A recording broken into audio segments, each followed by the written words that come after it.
Just like a little bit of lecture. So we're running a t-test again. This one's called an independent samples t-test because we used the randomized controlled trial design. We'll talk about that in analysis. But I want to remind you, what does everything mean? P-value is the percentage due to chance. P less than 0.05 means that there's less than a 5% your results are due to chance and it is quote unquote significant. Just ignore, just move on. That's all you need. P less than 0.05, it is a discovery. T-stat, the T-stat itself, don't worry about it. You don't need to know what it means. D equals your sample effect size. Cohen's D is your sample effect size.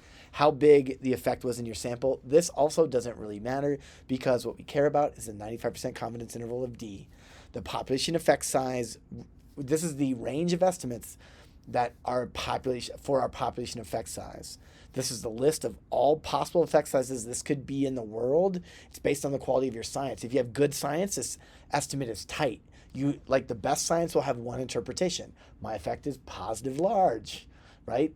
But bad science, the worst science is my effect could be negative large to positive large, okay? It's this interval is listed from the smallest to the largest, and every value in between those two numbers could be the population effect size. Now, just to remind you, for Cohen's D, small is 0.2, medium is 0.5, and large is 0.8. And its absolute value interpretation, negative signs do not matter, except for in the 95 CI when they cross. If they cross 0, your effect could be nothing. It's okay. This isn't that hard. Go back to our murder mystery. Now, correlation, we're running another statistic, correlation, how two variables are correlated. We run this statistic when we have two continuous variables measured at roughly the same time. So this is our DV, our mediator, our moderator. You could throw age in there.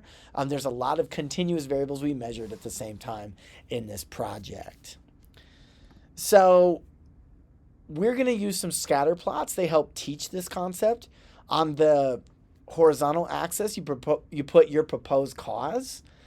And on the Y or vertical axis, you put your proposed effect. So predictor and outcome. This is just how we do it. Now with a correlation, it can go both ways. So you really can't mess this up, but you can if you're trying to talk about this is with a correlation correlation is not causation, but for every correlation, there is a cause to be found. So you're like, I think this one leads to the other one.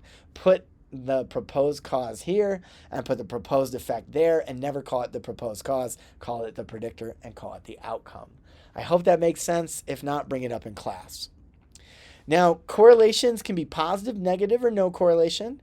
Positive correlation has one variable increases, the other scores on the other variable also increase. Remember, you're measuring two variables at the same time, so this point represents one person's answer on both the dependent variable and the mediator, for example. All right? So positive correlation, negative correlation has scores on one variable go up, the scores on the other variable go down. Remember, these scores are one person's score on both the DV and the mediator, for example. Technically, this should be the mediator and that should be the DV. Just know that, but I'm not going to record this for that. No correlation. There's no clear relationship. This is all you need to know about the correlation coefficient. Pearson's correlation coefficient ranges from -1 to +1, right? -1 correlation is the strongest correlation you can have, and so is a +1 correlation because the sign just tells direction. Now, small, medium, and large in terms of absolute values. So absolute value means ignore the negative sign. 0.1 is small, 0.3 is medium, 0.5 is large. The same rules apply. Like if you're 95, you will get 95% confidence intervals of correlation coefficients, and they're interpreted the same way we do Cohen's D, just there's different numbers. So if it's between -0.1 and +0.1, you have no effect. If the effect is between 0.3 and 0.5, it's a medium effect. 0.5 and above, it's a large effect. If it's -0.5, between -0.5 and +0.5, it could be negative large to positive large and everything in between. It's the same exact thing.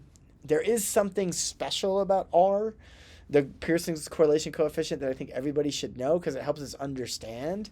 So if you square it, you take your correlation value and square it, this tells you the percentage overlap, or as I like to say, the percentage similarity. So let me go through the examples of small, medium, and large. So zero point 0.1 times zero point 0.1 is 0.01 times 100 equals 1%. The outcome and predictor are 1% the same or similar. 0.3 times 0.3 is 0.09 times 100 is 9%. The outcome and predictor are 9% similar. 0.5 times 0.5 is 0.25 times 100 is 25%. The outcome and the predictor are 25% similar. This is the end of our statistics overview. This is all we're doing. We're just going to calculate these things. And one additional thing just for funsies.